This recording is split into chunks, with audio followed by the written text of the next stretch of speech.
Hello, hello, hello, everybody, and welcome to another exciting webinar. Tonight I have Bonny Logsdon Burns with me, and I am bringing her in right now. So if you'll give me just a moment, and she will be joining us on the stage any second now. For those of you who don't know Bonny, she writes about desire and specifically about low desire in women. So that's what we're going to be talking a little bit about tonight. Specifically about how to decrease the desire gap. What's up, Bonny? Hey, good to see you. Good to see you too. I'm excited to have you here. Thanks. So I have my tea today, guys. You're pretty funny, right? I'm just doing water. Well, you know what? I'm actually doing tea because it was really, really cold inside the office a second ago. So it was to warm me up, but it's actually not cold anymore. So hopefully I'm not sweating in a minute. And I'm down in South Florida where I just cranked the air down so I'm not sweating. I gotcha. You know what? It's kind of warm today here too. So I'm in Virginia and it's a little warm here today too. So, hey, welcome everybody that's listening in. You guys can see, and some of you have already jumped on there. There's a chat box right there that you can jump onto and you can say hi, and we'd love to talk to you that way. There's also a place where you can ask questions, and you can do that as well. But we are excited to have you. So Bonny, welcome. Tell us a little about you. Little about me. I've been writing since 2012 for 6 years at my blog Oyster Bed 7 because for about half of my marriage I've struggled with my sex drive, and I went through a journey, a process, and I actually have been able to change a few things, and I thought I'd share that with other women who have the same kind of struggle. And from the blog then a podcast has developed with 3 other bloggers, sex marriage blogger wives, and we all come from kind of different perspectives. There's 4 of us, so we sit around the virtual kitchen table and just talk about sex. Oh, and that's called Sex Chat for Christian Wives. Sex Chat for Christian Wives, and I have heard it a few times, so that's awesome. I wish I would have wish this would work on phones. Wow, I can't read. I have to make supper right now. It actually should work on the phone. So if you're having trouble with that, I apologize. It's supposed to work on Android and Apple devices. So sometimes refreshing, it doesn't. Man, what a disappointment. I'm going to have to talk to these Webinar Ninja people, y'all. I'm not loving portions of this platform. And I want to say hi to Amy. She said hi there. Hi, Amy. Very cool. Very cool. Hey, I've heard the podcast, the For Christian Wives, or the Sex Chat for Christian Wives, and it's so good. I've enjoyed listening to you guys.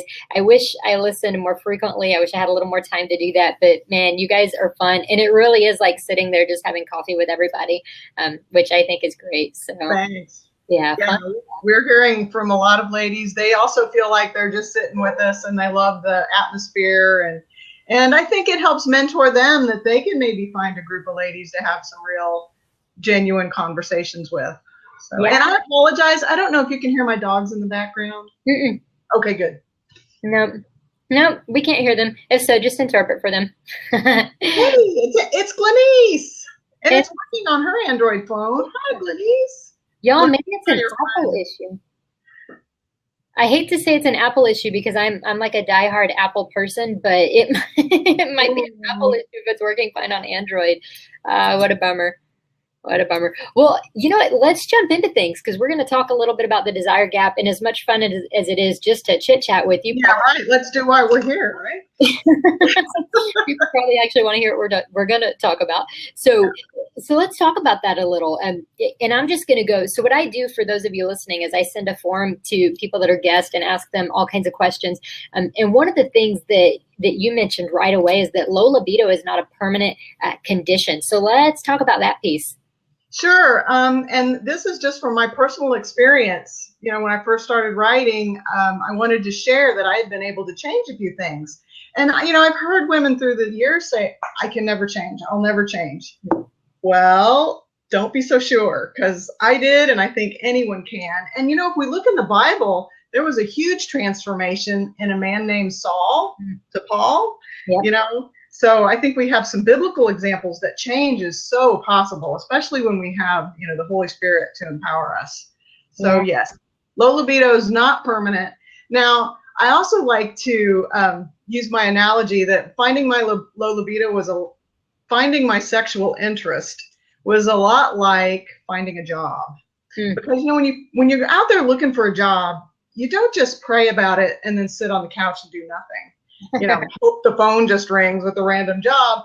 You pray about it and then you put in applications. You do things. You pick up the phone. You're active. You're proactive. And so finding my sexual interest involved a lot of proactive work on my part. Yes, there was a lot of prayer, but I also, first, I focused on my physical self because that's what we know is the easiest to recognize with sexual interest, that spicy feeling. So I went to the doctor first. And so I guess what I'm getting at is that you have a plan of action. My plan of action started from the outside in. So I worked on my body first. I went to the doctor. I started exercising. I ate better.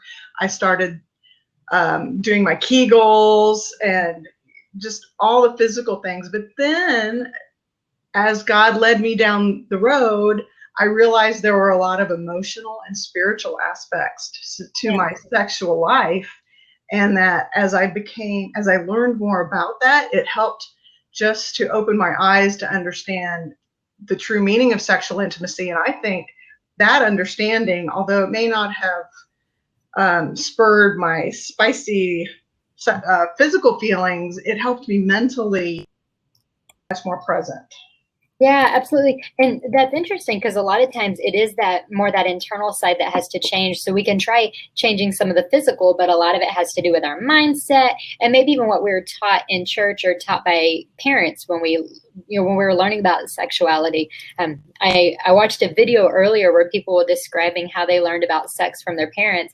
And so often it's, you're throwing a book and learn about this and good luck. And if you have questions, ask the other parent. And so I think so many times when people are struggling with low desire, part of it is some of that really faulty teaching that we grow up with. Very well could be. Part of my faulty belief, and it wasn't really a teaching from my parents, but it was something I'd kind of absorbed through the church, was that flesh equaled my sexual self. Mm-hmm. So in the Bible, when it talks about flesh and carnal stuff, it's always in a negative light. And so I was associating that with my sexual being. When I am a child of God, I've accepted Jesus, and that flesh is not a part of me. I work really hard not to have that kind of sin. That flesh isn't equal to my sexuality. I don't know if I'm making that clear, but yeah. So it kind of sounds like sexuality almost seemed negative because of the connotation of it. It's flesh, and flesh is negative, so therefore sex is negative. Right. But that was faulty belief, because sexual intimacy within marriage is blessed and good, and it has nothing to do with the carnal nature that is talked about, the wicked sexual impurity. That has nothing to do with your marriage bed. Yeah, so I had to parse those two things out. Yeah. And that's hard to do. So good for you for being willing to work on it and then starting to teach others as well. So one of the other things you talk about is a great friendship with your spouse is the best aphrodisiac. And so we even put on the registration page, we're going to talk about the best aphrodisiac. It's like 100% free. It's the best cost value you can get. So tell us a little bit about that and how friendship changes the relationship. Well, if you think back to when you were dating and you were building your friendship, what did you do? You spent a whole lot of time together. In a non-judgmental way. Whatever they said was their experience, and you accepted it. You didn't try to parent them. You didn't try to change them in any way. You're just growing your relationship, laughing, having fun, doing recreational things, tennis, golf. You were just doing a lot of things that as you get married and children come along and more responsibilities and work and business travel and all the things that make life messy, you lose your friendship along the way. Yeah. And I think for Dave and I, the biggest facet of that was spending time together. Mm. We had become these two planets that were barely even in the same orbit, and we just we weren't intentional about that time. But once we became intentional about that time, things transformed, because the more you're with someone, the more you bond, and it just fills your love tank. Yeah. So yeah, friendship, all the things that have to do with friendship. Yeah, for sure. You know, the Gottmans, so Dr. and Dr. Gottman, they're fascinating. They've done tons of research. They're kind of like the forerunners for any kind of marriage counseling therapy and all that. And they have definitely noted that friendship is one of the most important factors, and maybe even the most important factor in developing a relationship. So if you can't be friends with your spouse, you're definitely not going to be lovers with your spouse. So yeah, it's almost like that bottom line. If you don't have that, then you have nothing. Right. Yeah. So friendship is way, way, way important. Yeah. Yep.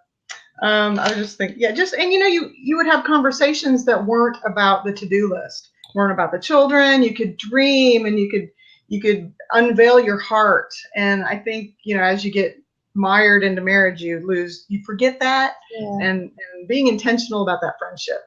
Well, and what I found is that every interaction I have with my husband outside of the bedroom affects me inside of the bedroom. Oh, yeah. Yeah. You know, that is so 100% true for every couple. So much so that as a sex therapist, I can often look at how a couple is communicating just amongst themselves in my office, and I can pretty much tell you what their sex life looks like just how they interact with one another. No, that's kind of a secret. We don't usually let that out. So, well, it's funny you say that, because I took so what changed Dave and I's life is we took a marriage class through Family Dynamics, which is in Nashville, Tennessee. So it was an 8-week marriage class, but I watched the other couples that were in this class with us, and I could see the evolution. I could see their body language. They were closer and touching more. So I get what you're saying. Yeah, absolutely. So, like, for instance, if couples are kind of mean to one another, or if they argue everything that the other says, it's almost always the case that that's happening in their sex lives also. So they're mean to each other, and they're poking at one another, and they're telling each other how they could do better, and if you would do this, or if you would act like that. So yeah, it's interesting because our sex lives are like this small part of our time. So when you take how much time is spent in sex and how much time you're alive on the earth, it's a relatively small amount of time, but it's a pretty profound impacting time. And so that time, while it's small, it matters a lot for the health of the relationship. Yeah, it does. And that's, I think, why God calls it a mystery, or he made it a mystery. And that's part of it, that it's so important. And I didn't, as a woman who wasn't giving much priority to the marriage bed, it wasn't important to me. But once I started to consider that maybe my husband's higher drive was his reality, because for a while, sex doesn't mean anything. It didn't mean anything to me, so it shouldn't mean anything to him, right? But once I embraced his reality is his truth, and I started to kind of research higher drive mentality, it really changed my heart. It gave me some more compassion to their, I guess you could say, suffering in a way, those that are not as active in the marriage bed. Yeah. So that's so interesting. So I'm going to ask you a question that wasn't really on the Google form. Sure. I'm game. I know, which is awesome because it came up.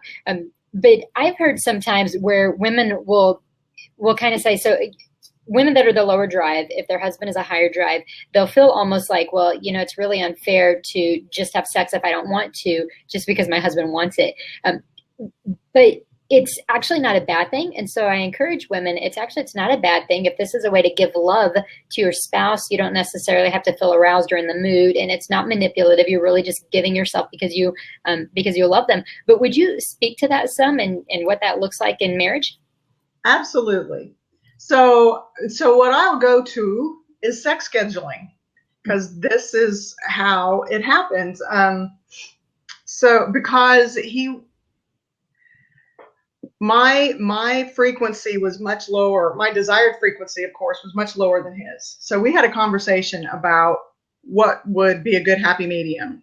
And so from that happy medium, we made out a schedule. And so sometimes, no, I'm not really there mentally. And so, maybe it's a quickie that day. Yeah. But do I feel degraded or coerced or used or any of that? No, I don't. And however, before we started working on other facets of our marriage, I might have.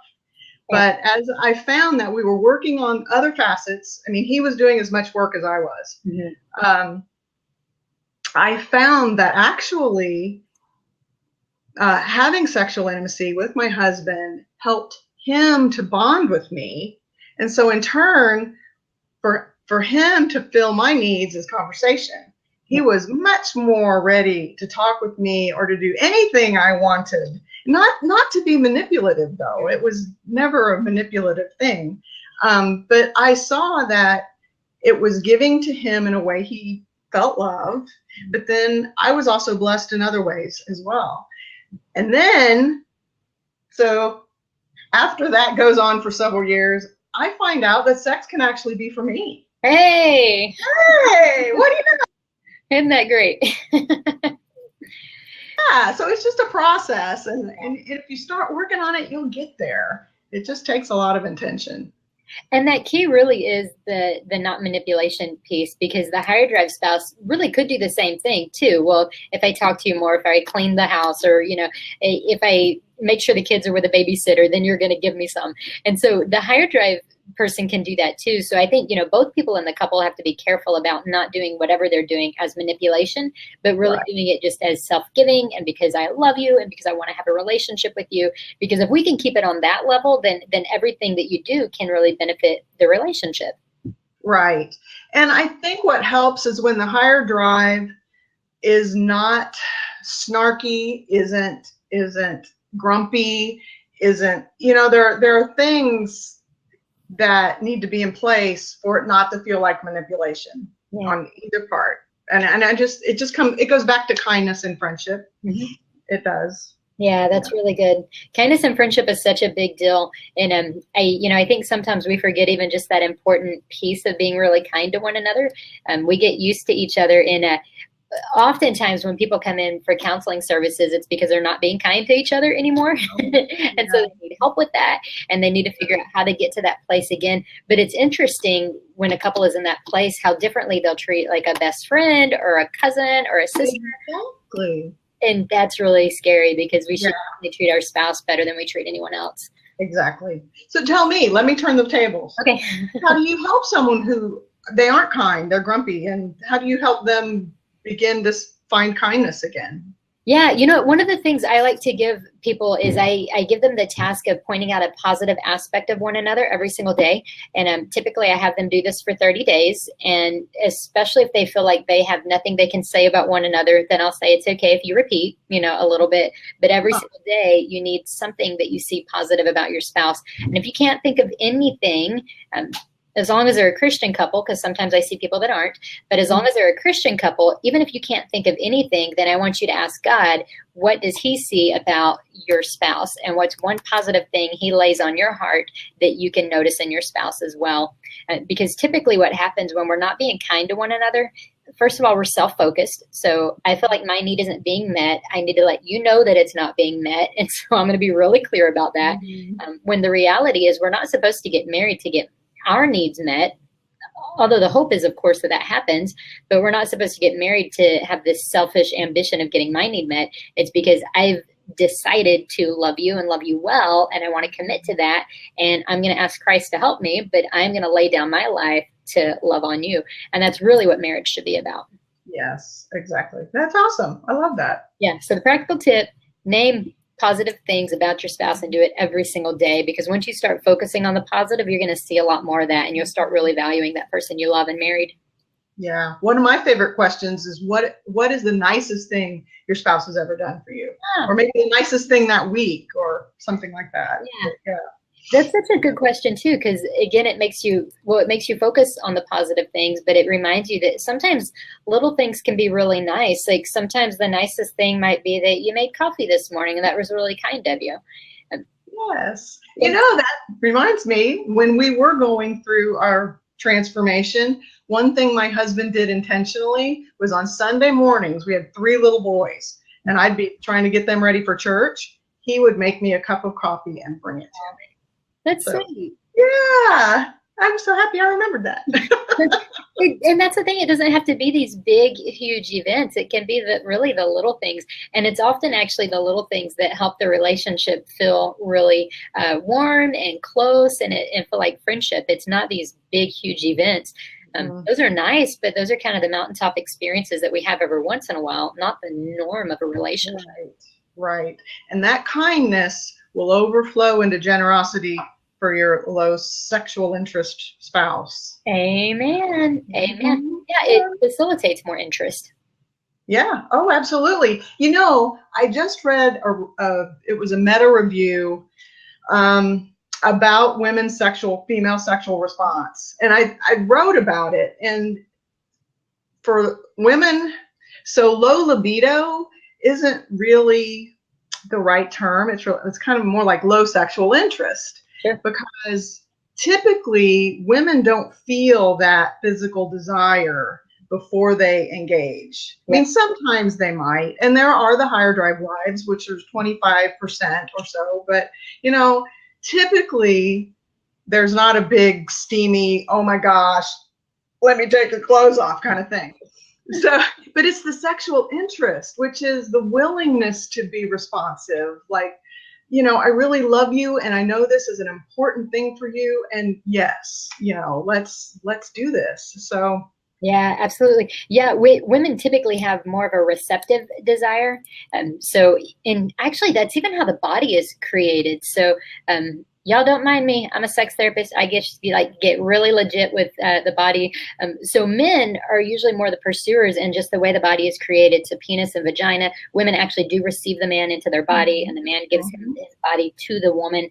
And so really our drives work the same way most of the time. Not always. There are people outside of that norm, but typically the woman is just more receptive. And so the man is the pursuer, and he's the one that kind of chases down. He who finds a good wife finds a good thing, right? So he's the one that chases down and pursues and seeks. And the woman is typically the one that says, okay, I am being pursued. I'm being looked after. This feels good. And now I'm going to give my body, my life, myself to you.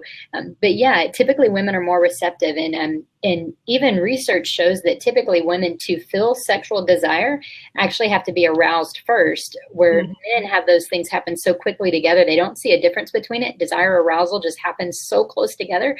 But usually for women, they actually have to engage in quite a bit of foreplay, or the other things, like I have friends that call it chore play. So when things, amen to that, right? And so, right, chore play every day. So there are things that cause women to be more receptive, and it really isn't about manipulation or you do me well and then I want to be with you. It's really just what gets us going. It's what makes us want to engage. Right. And I think more women need to know that, because the culture and Hollywood promote the male response, where it's more physical and then you engage, where ours is opposite. And I don't think we're taught that enough. Yeah.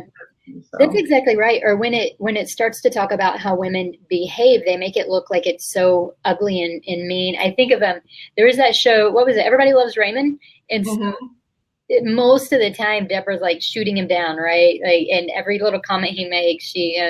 I know. I always felt bad for him. Yeah, I know. But I think sometimes our culture tries to make us think that, and it would have been good for him to learn a little bit more about, loving on her instead of just trying to jump on her.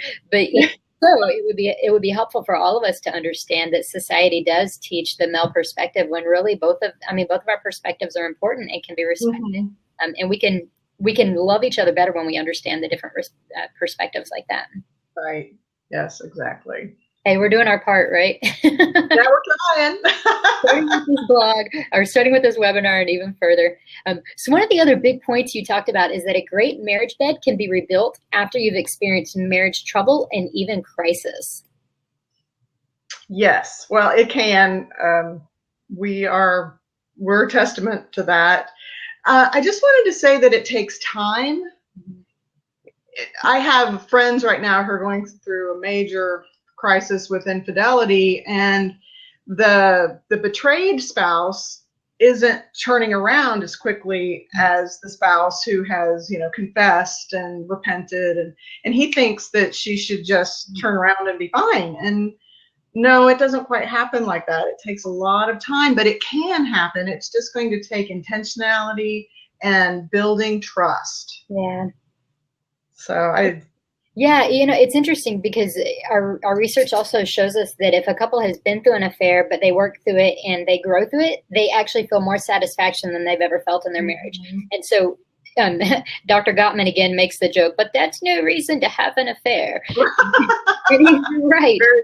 Yeah. That's not a good reason. But if you can get to the place where you're willing to walk in healing, then couples find that they're much closer because they learn strategies and skills that most couples never learn. So they learn how to be insanely honest with one another, and they learn how to do it in a way that's still kind and gentle. They really learn what it's like to speak the truth in love and to express their desires and express their needs, but in a way that's kind of praiseworthy and in a way that's kind and gentle. So yeah, and what's interesting about affairs is typically the person who has been the one to step out, they do typically turn around more quickly. And part of it is because they've been feeling that shame and that grief and that unresolved. And if they're Christians, that conviction that comes along with doing something incorrectly. And so when they're found out, or when there's a confession of some sort, there's like this lifting in their spirit where they feel like, okay, great, we can work on this now. But for the person who finally hears what happened, that's a whole new area, because now they actually have to work on that forgiving their spouse and seeing what it means to turn around and love someone after being done wrong. And so, yeah, it's very different, the experiences of the one who stepped out and the one who has stepped out on. Yeah. So it's just the time factor and understanding that it will take a long time. I mean, I don't really have any practical tips since I'm not the professional as you are, but I just wanted to mention that you absolutely can overcome that. I mean, of course, with God, anything and everything is possible. Amen. So just if you're in that position in life right now, don't lose hope. Yeah. Amen to that. Don't lose hope. And for a good book on that, you guys, you can check out something called Torn Asunder. It's a great book about healing your relationship. So the other thing you said is keep asking, keep seeking, keep knocking, and keep pursuing the sex life and marriage that you want to have. So if you want it, you can build it. Yes, absolutely. It just takes a plan. I know I've already said that before, but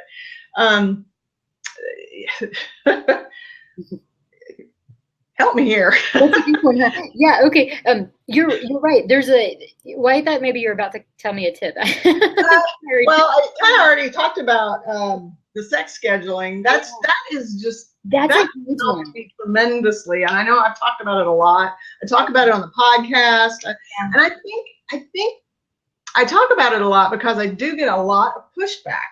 Women and men, it's just not spontaneous. It doesn't feel romantic. It's just mundane. I mean, but for me, knowing that, at this certain time, I had all day to anticipate, and I had all day to mentally prepare, not because I was dreading it, but just to mentally prepare. It's part of how, our brains and bodies.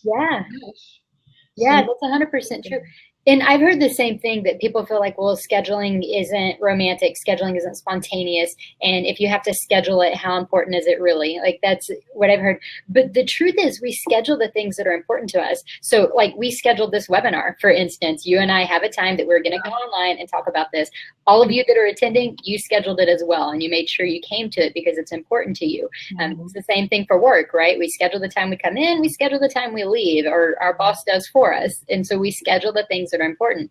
Attend church, that's because somebody scheduled it and told you when to be there. And so the things that are important to us, we do schedule. It's just, how important is sex to you? And are you willing to schedule something that feels like it should be spontaneous?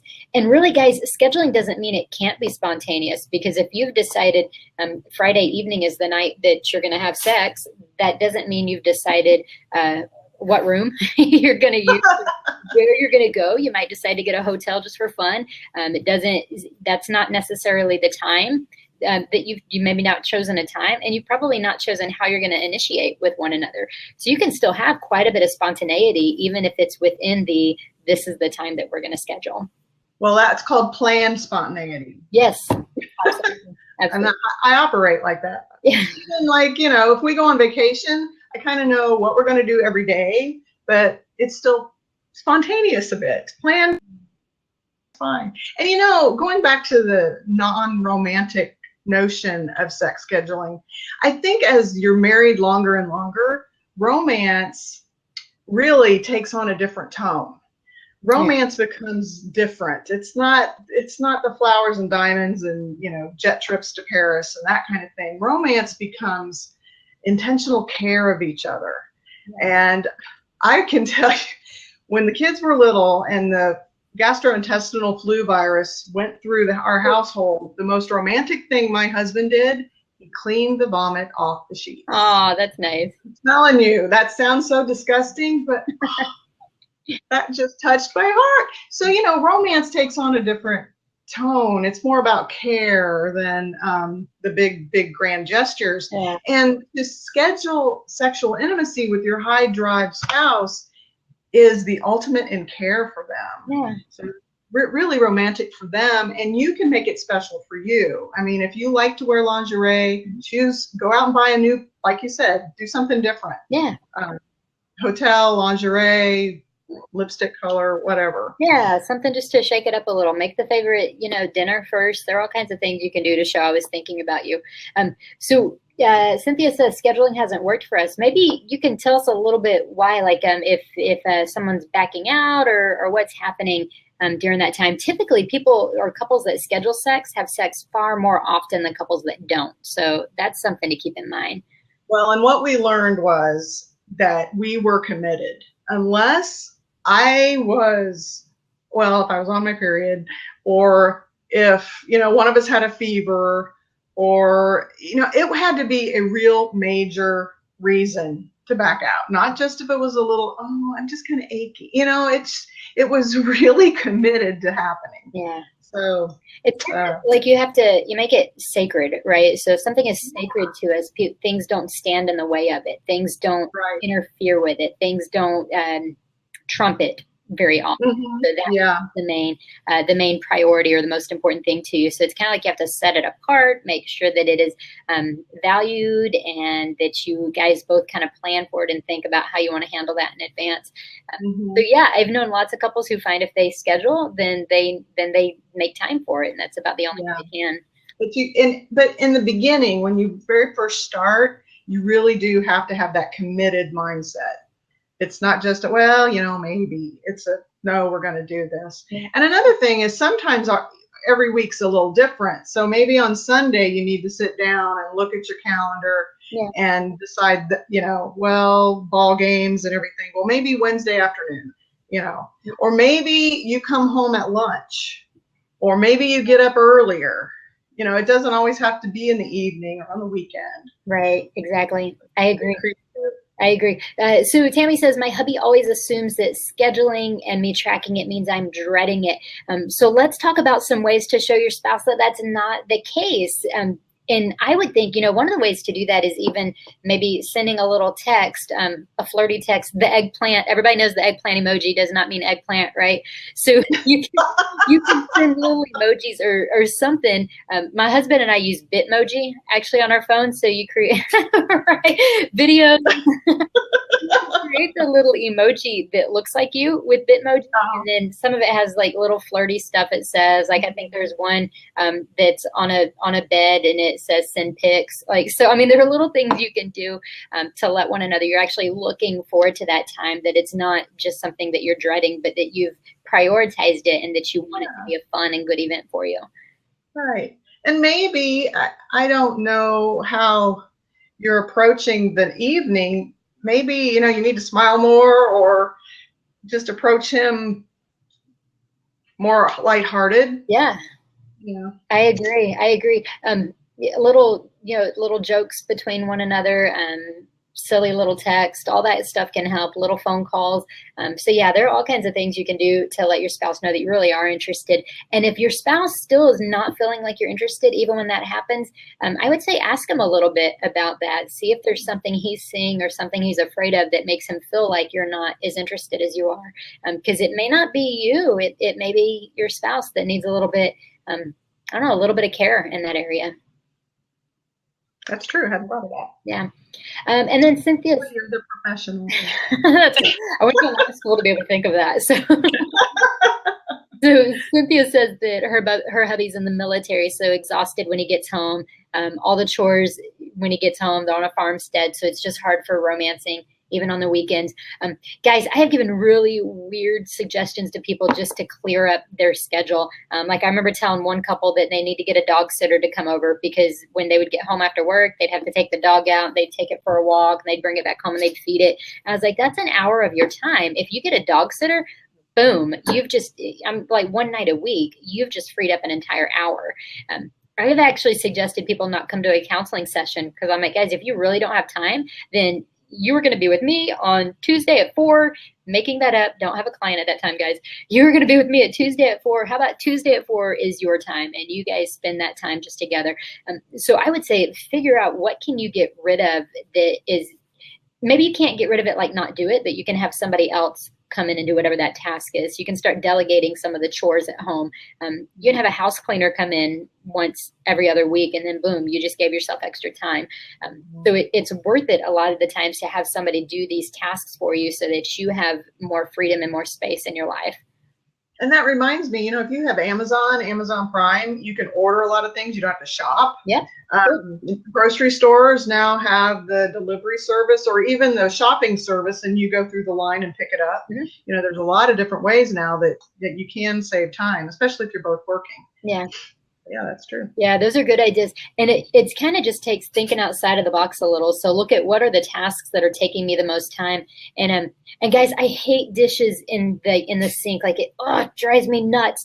But I've had to learn that sometimes it's best just to let the dishes be dirty. Even though it drives me nuts, it's better to do that and have time to spend with my spouse than to think that I have to get every task done so that my house is livable or company friendly. Mm-hmm. Yeah, that's very true. Yeah.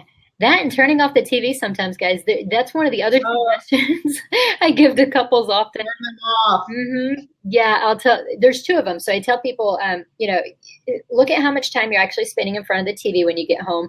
And if you're not like making out in front of the TV, then maybe you need to turn it off earlier so that you have time. And then I also say, if you have a TV in your bedroom, I would say get it out. So I've had couples that before I even had a chance to make that suggestion, I'll make it later and they'll be like, you know what? We just removed the TV from the bedroom and we actually had sex this week. Maybe that's what happened. So they'll lay in bed and watch TV and then they're just tired and then it's time for bed.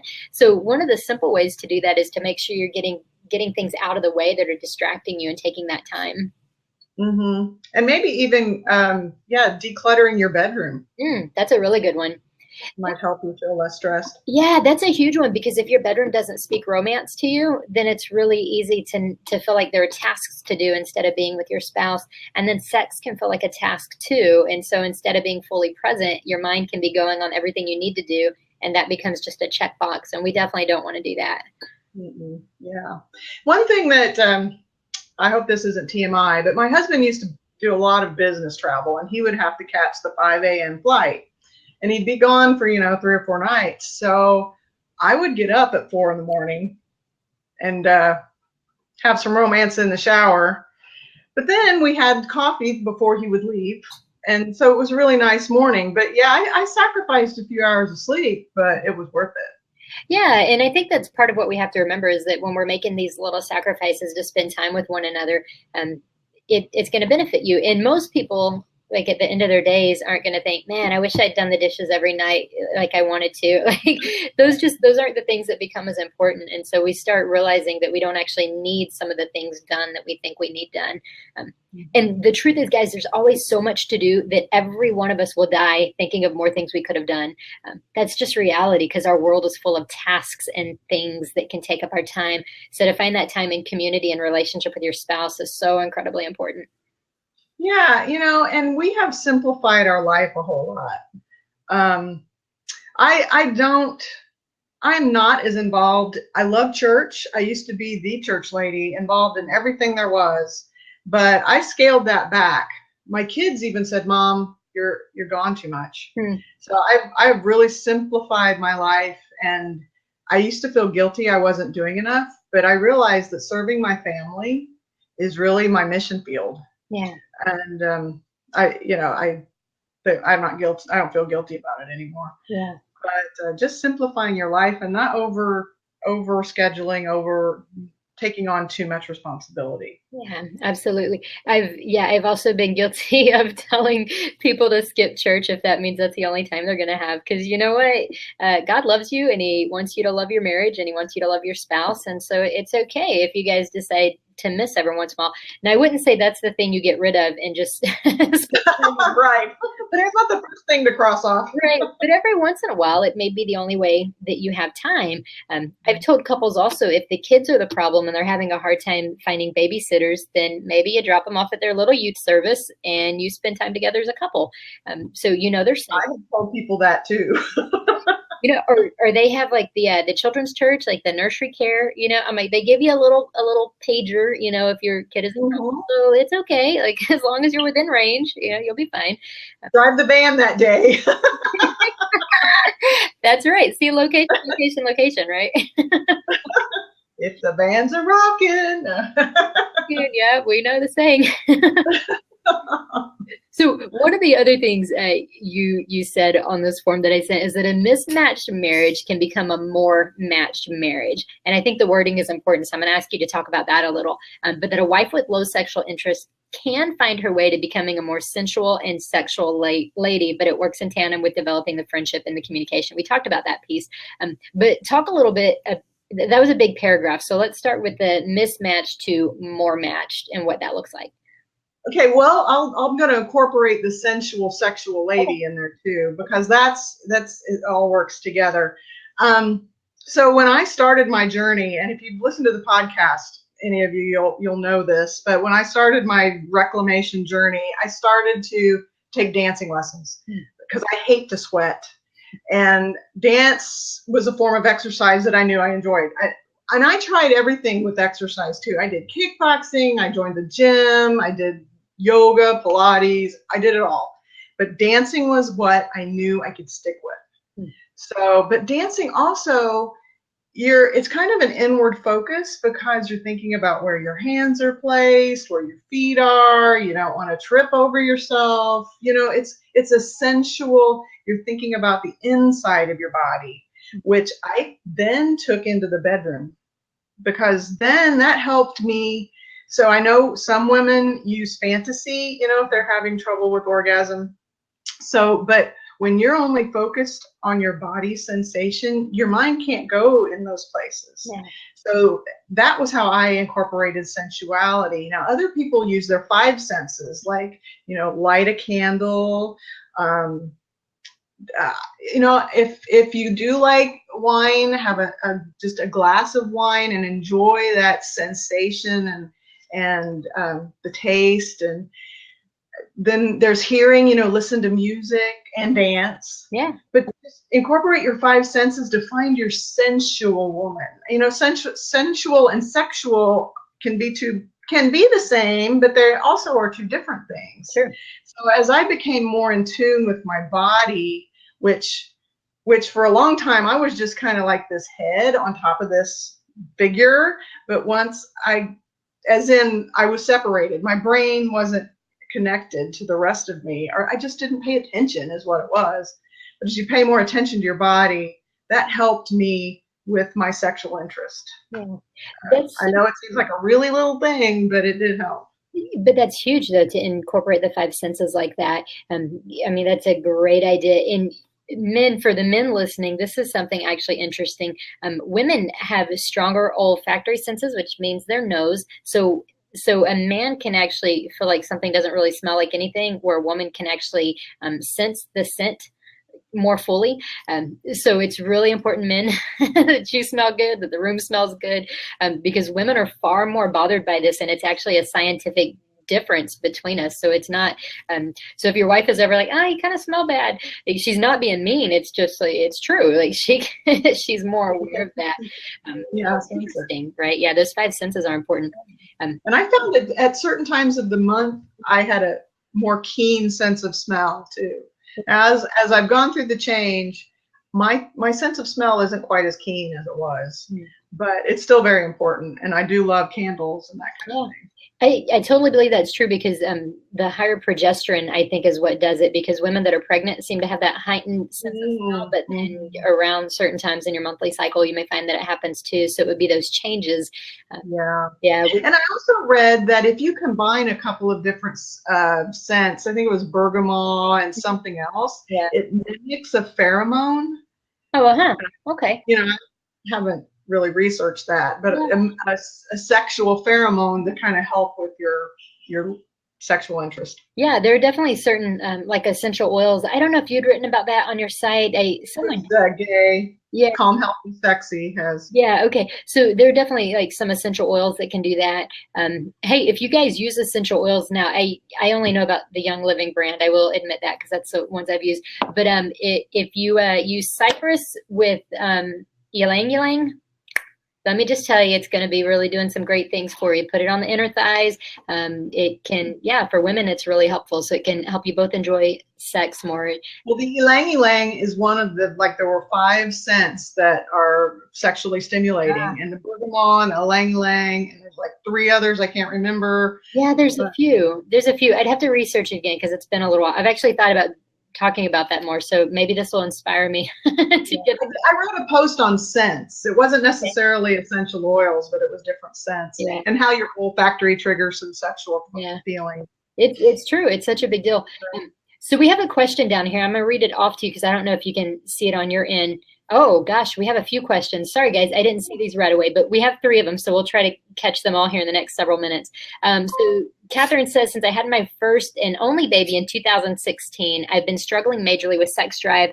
For the majority of the time, I feel like it could go forever without even thinking a sexual thought. It's an obvious strain on our relationship. And I should add that my husband has been so very kind to me through it. That's amazing. Good. Sex always feels unnatural and forced to me. And it's really tough not to be resentful toward him during sexual interactions. Gosh, yeah. I remember that early in my marriage, actually.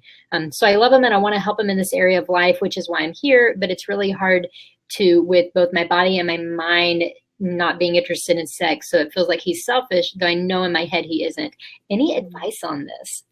Well, I'd want to know whether she's breastfeeding. Yeah, that's good. Breastfeeding will definitely kill your sex drive. And just the transition into motherhood is hard. Yeah. Because you're getting touched a lot. Let's see, 2015 or 2016. So 16, about a couple years old. Probably toddling around. You're carrying them a lot, touching, and I just got touched out. So then to have your husband come and want to touch you, I understand what you're saying. We talked about this not too long ago on the podcast, and Jay had a good suggestion that if you give your husband some ways he can touch you. Don't grab, don't pull ponytails, anything like that, but come at you gently, rub your shoulders, or where would you like to be touched, and tell him, and that might help. That's a really great suggestion. And that's definitely a problem that a lot of women have after becoming moms. So they get to that place where it feels like I've somehow moved from wife and sensual and sexy to now I'm like baby. I'm the mom. I'm the one that has to take care of the babies. Like instead of the boobs feeling sensual, it feels like they're just for food. And so, yeah, it can definitely make a woman feel that she's lost a lot of that sensuality. So I would tell you, first of all, you're normal to feel this way. And it's normal for it to feel a little bit unnatural and forced to. I would definitely say keep reading Bonny's blog, because she talks a lot about building that desire. And I would say maybe bringing in some romance will help as well. I do love that in your head, that he's not being selfish. So I would say maybe have a little conversation with him about that too. Let him know some of the thoughts you're having, how you want to love him, you want to engage with him, but you're having a hard time getting yourself there. And see if you guys can come up maybe with a little bit of an action plan, how he can help with that. hmm And also, I wonder if she has told him what she needs. Okay, so, Yeah. I gave the suggestion about touch, but is she a conversation girl? Does she need to go on some bike rides with him, with recreation? What really fills her love tank? Yeah. And maybe she's not getting that from him. Yeah. So if she were filled a little more, um, Are you looking at Monique's comment? yeah, I'm looking at Monique over. Yeah. Yeah, if Catherine was filled a little more with her love, with how she feels love, maybe it would be better for Yeah. her in the I bedroom. I agree. And then Monique mentioned talking to the doctor a little bit about it. That's an excellent suggestion because when our hormones change, sometimes we need a little help. And I know a lot of women who can't be on certain hormones. It just doesn't do their body right. But there are lots of natural things that you can do as well. So talking to your doctor will at least give you an understanding of what's going on, and if there's something you need to put into place to make that a little better. Yes, that's a good. I used to see a nurse practitioner whose specialty was hormones and vitamin deficiencies, and she helped me a lot. So she was, when I said I first started my journey, she was the first person I saw. Yeah. Yeah, that's good stuff. All that stuff is so helpful. Like we're not one thing is was women or as men. We're emotional beings and spiritual beings and physical beings and intellectual beings, and you have to bring all of those pieces together and really kind of work on each piece of it. Like you said, you did too, with learning all those different pieces of what needed to be worked on. Here's one from Sarah. I can have physical manifestations of arousal, but it's very hard for me to be mentally and emotionally aroused. Any advice? Oh. Part of Physical, but not mental. yeah, part of this and I don't want you to share your story in a forum like this because it's highly personal. But I know for me, I used to struggle with that some because of my traumatic past and having some sexual abuse. So if any of that is there, I would definitely encourage you to seek some help for that, maybe seek some counseling for that. But the other piece of that, if it's more just kind of that mental block or emotionally blocked, I would also say let's look at the relationship some and see if there's anything going on, because the fact that your body is responding is definitely a good sign that that means that hormones are probably working fine and your body itself is responding the way we would expect from touch. But that emotional and mental piece, that's a pretty huge part of it too. And especially as women, we take all of that into the sexual relationship with us.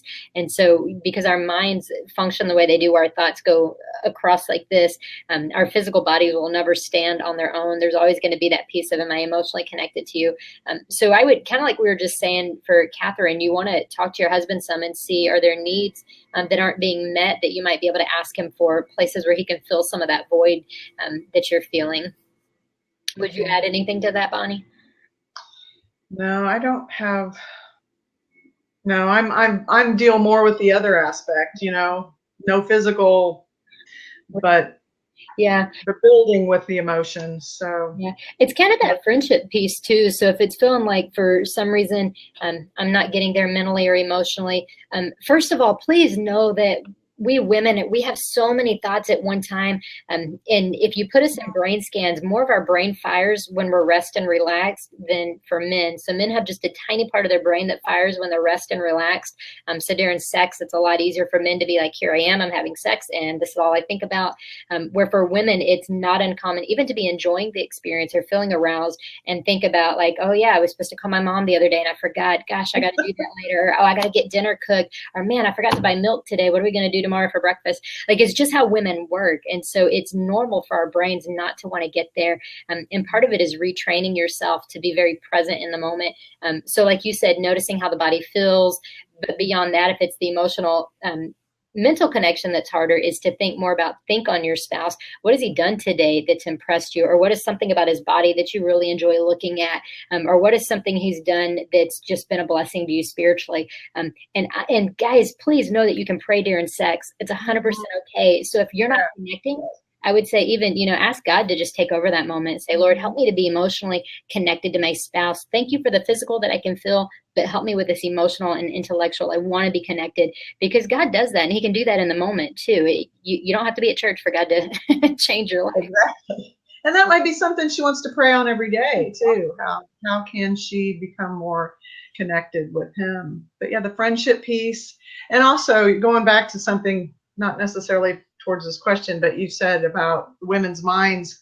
I read a study that when women can reduce their stress, they'll orgasm more easily. Oh, that's just common sense, but they proved it. So they prove it, right? Yeah, that's really good advice. You're right. Lowering that stress is important. Here's another question. This is from Sarah. Any advice for two spouses with low drives? So my husband has a long commute, is tired and stressed. I stay home with a young baby. So we have a great relationship, but both have more of that low desire.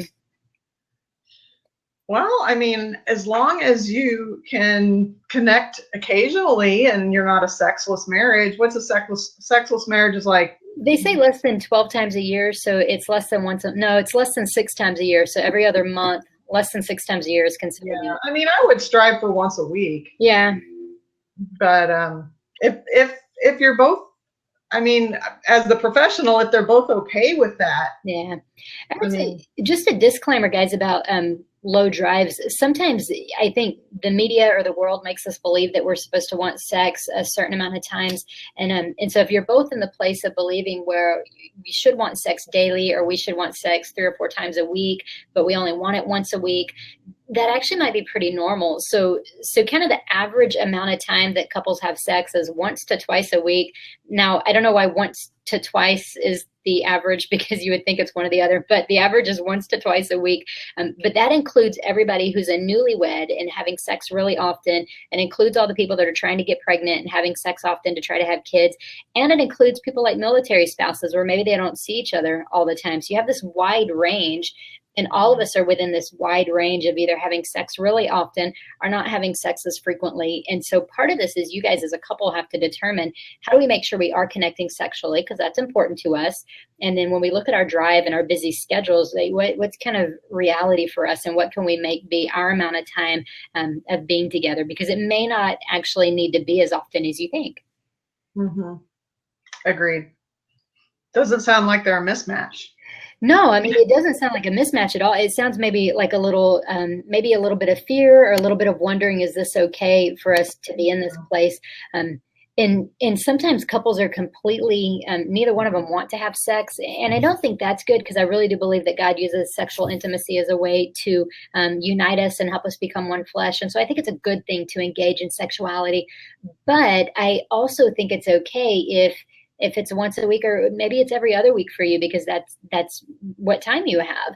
And I think that's okay, especially because some couples will find that there might be medical health issues, or there might be like business travel, or there might be military spouses where you just don't get to connect as frequently. And that doesn't mean you have a bad marriage. It doesn't mean that you're doing something wrong.